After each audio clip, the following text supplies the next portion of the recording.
I was sat in a cafe the other day when I overheard two elderly ladies who were sat at the table next to me, and they were having a conversation about cats, just their habits and things.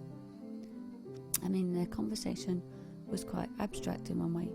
The meaning of the words was only one aspect of what was going on, because there were all these other layers in their interaction. Because it seemed to me that what they were really doing was trying to make a connection, to find some common ground, making words that might make that happen, or even sounds, tones that might convey empathy or understanding.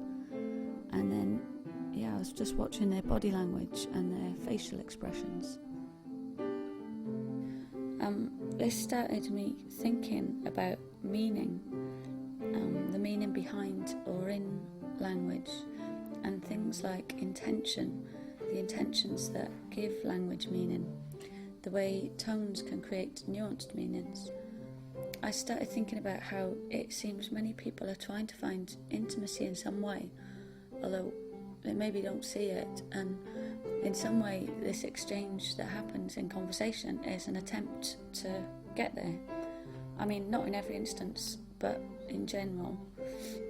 And I started thinking about intimacy and how it's kind of simultaneously desirable, yet also there's something quite fearful about it. And I started relating that just to the context of sound making, especially improvisation, because I tend to improvise with people, musically improvise quite a lot. And it's a process that I feel is intimate and cathartic, but it also can be fearful in some ways, a bit like conversation. And sometimes, the music conversations don't really make sense, or it misses the mark, or it doesn't get where you want it to go.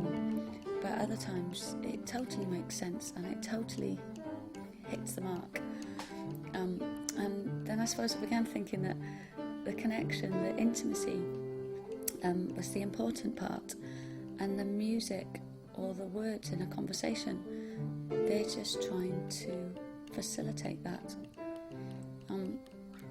So when I heard these ladies talking but not really saying anything, it said quite a lot to me, really.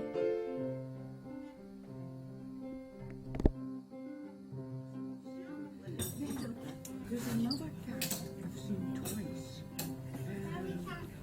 Tabby. Very furry. Very, Tabby.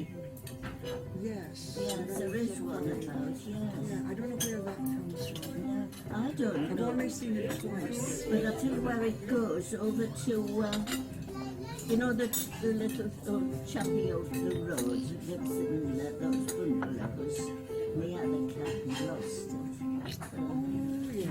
Him about walking. Well, he's very fond of cats. He was very fond of this cat and he lost it. Well, this cat's taken to going over to him. He goes back, but he goes in there and sleep.